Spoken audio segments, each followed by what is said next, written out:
Have you ever not done a deal because you didn't think you had the money available? So let's say you found a deal and you're about to use a hard money lender to purchase it, but you're kind of out of your own money. And so you just decided to not do the deal at all.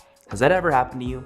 And even if it hasn't happened, it likely will happen at one point in your career. So today I'm going to talk about a solution to that problem. I'm going to talk about gap lending.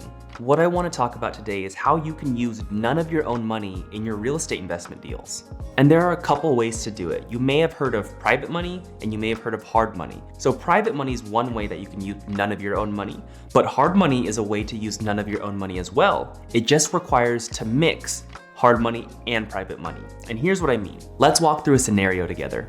Let's say you find a home that's a really good deal, you're ready to buy it, so you talk to your hard money lender and you ask them, hey, I want to buy this home. And they tell you everything that you need. So they say, maybe you need 50 grand to buy this home. And that's $50,000 in terms of all their upfront costs, their down payments, their points, stuff like that. So that's $50,000 that you would need to provide to close this deal and purchase it with hard money. And let's say you don't have $50,000 yourself, or you do and you just don't want to use your own money.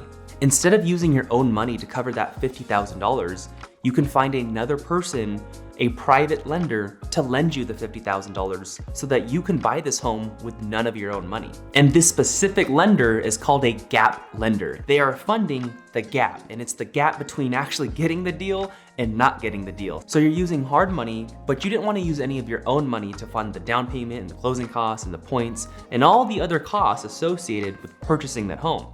So you just used another person. And this is huge because this allows you to do deals with none of your own money. And if you don't use any of your own money to buy deals, you can do an unlimited amount. You are simply limited by the amount of deals that you can actually find. One thing to note, if you're gonna be asking another person to fund the gap, you have to pay them a fair amount. So you have to offer them a good return on their money. Now, I'm not gonna say what return you should offer because it just depends on the person and it depends on you. But what I am saying is that whoever your investor is, they have to be happy with the return that you're gonna provide them. And they also have to understand that being a gap lender is more risky than if they were to fund the entire purchase themselves. And here's why. If you use this strategy and say you find a hard money lender to give you most of the loan, but you find a gap lender to bring the down payment and closing cost, if for some reason you ended up not being able to pay back the other hard money lender and you were foreclosed on and they took the home from you, the lender in the first position lien would take the home. So your hard money lender would take the home, and the gap lender,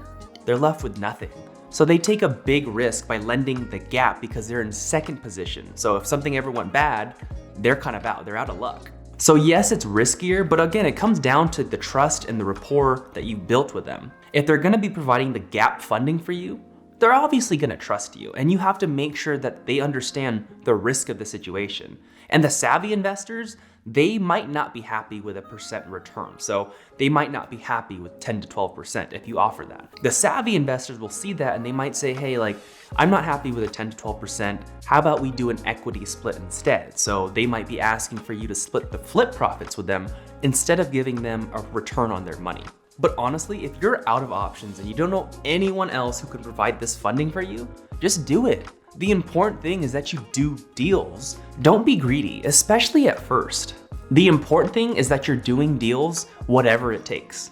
So utilize this strategy if you're planning to use hard money. Don't use any of your own money, or at least try not to. I hope this video was helpful, and if you enjoyed this video, I make a lot of other videos just like this. I talk about real estate, money, and self-development, and I also just document my journey as a young real estate investor and entrepreneur. But thank you so much for watching. I'll see you at the next one.